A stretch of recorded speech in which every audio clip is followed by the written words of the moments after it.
नाज़िया, जब आपने बिजनेस शुरू किया तो घर वालों का क्या रिस्पॉन्स था? घर वाले देखते हैं मैं बनाती हूँ, खुश होते हैं चीज़ें बनी हुई देखकर। जी बेटा आई कैचिंग लग रहा है ना, कितने खूबसूरत लग रही है, आपने अम्ब्रेलास लगाई हैं, ब्यूटीफुल। और लग रहा है कि मेहनत से Exactly, पूरी हाँ। रात बनाती हुई। जी जी। अच्छा, आपकी टीम है या सब कुछ अकेले? नहीं अकेले मैं करती हूँ सब सारा। अकेले खुद जी के? वाह, ज़बरदस्त भाई। नाज़िया के लिए ज़ोरदार तालियां होनी चाहिए। और नाज़िया का जो इंस्टाग्राम का पेज है वो इस वक्त आपकी स्क्रीन्स पर आ रहा होगा, आप प्लीज़ इसको फॉलो कीजिए। नाज़िया का जो इंस्टाग्राम का पेज है उसको फॉलो कीजिए और प्लीज़ आप ज़रूर हमारी जो जितने भी हम आपको होम शेफ से मिलाते हैं, उन लोगों से मिलाते हैं जो कि अपने घरों से बिजनेस चला रहे हैं, उनको प्लीज़ आप ज़रूर सपोर्ट कीजिए। नाज़िया, बहुत बहुत शुक्रिया आपका, thank you very much. Normally वैसे क्या उठा रही हैं आप सबसे पहले? मैं सोच रही हूँ वैसे डॉक्टर फरहाना की तरफ चलते हैं।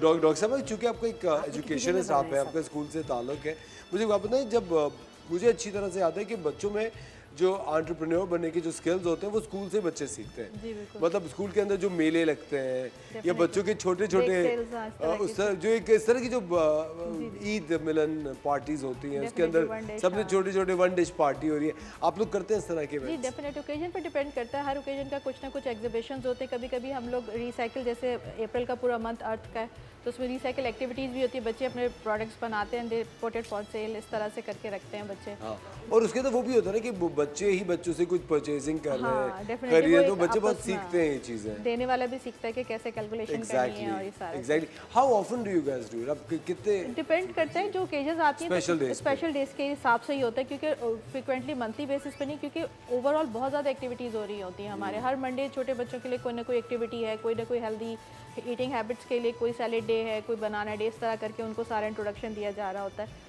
तो जैसे अब ओकेजन्स आएंगी तो उसके हिसाब से, ईद है तो ईद मिलन आ जाएगी, बकरा ईद है तो उसके हिसाब से सेक्रीफाइसेस के ऊपर डिस्कशन हो जाएगी। अब 6 सितंबर चल रहा है तो आपका जो है पूरी जो रेजिलियंस के ऊपर, डिवोशन के ऊपर, ब्रेवरी के ऊपर सारे डिस्कशंस, रोल प्लेज, ड्रामास चलते रहेंगे। सिमिलरली अगर अब नेक्स्ट अक्टूबर टीचर्स डे है तो that will be all for the teachers, और बच्चों को क्योंकि ना ग्रेटफुल होना, ग्रेटिट्यूड पे करना सिखाते हैं उनको।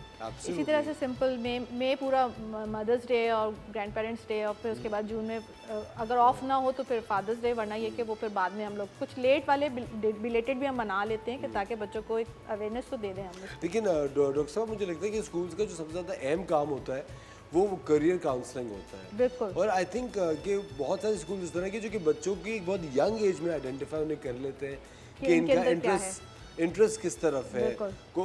लेकिन कभी कभी डॉक्टर साहब ये भी होता है ना कि जिस तरह कुछ स्कूल ऐसे होते हैं जहाँ बच्चों को गाने का या परफॉर्मिंग आर्ट्स का बहुत शौक होता है, लेकिन फैमिली की ज़ीरो सपोर्ट होती है, और आप एज ए टीचर या as a head of school आप देख रहे होते हैं कि भाई इस बच्चे में इतनी कैपेबिलिटी है एक डिबेटर बनने की या कोई भी इस तरह परफॉर्मिंग आर्ट्स में कहीं जाने की, पेरेंट्स का देखो बिल्कुल भी कोई भी किसी किस्म का इनपुट नहीं बच्चे की लाइफ में हो रहा। आप बात करती हैं पेरेंट्स से, हाउ डू यू? बिल्कुल डेफिनेटली सर, अगर किसी बच्चे में टैलेंट नज़र आता है, बहुत नंबर ऑफ ओकेजन्स पर मैं बच्चों को लेकर गई हूँ परफॉर्मेंस करने के लिए लाइव शोज़ में, और उसके अलावा पेरेंट्स बिल्कुल विलिंग नहीं and they were relatively reluctant कि नहीं ये नहीं हो सकता ये, तो उसमें हम उनको फिर यही समझाते हैं कि ये आपके बच्चे का टैलेंट है, अब वो उसको कहाँ तक लेके जाता है, कितना परस्यू करता है, that will be in future. लेकिन अगर आप किसी भी बच्चे का कोई भी इनर टैलेंट अगर आप उस वक्त उसको दबाने की कोशिश करें, it's not only that talent, पूरा बच्चा ख़त्म हो जाता है अंदर से, उसका कॉन्फिडेंस शेकी हो जाता है, वो बहुत ज़्यादा डैमेज होता है, क्योंकि उस वक्त बच्चा कैन नॉट डिसाइड कि what is good and what is bad. उसको सिर्फ ये लगता है कि मैं कुछ कर सकता था, मुझे करने नहीं दिया गया।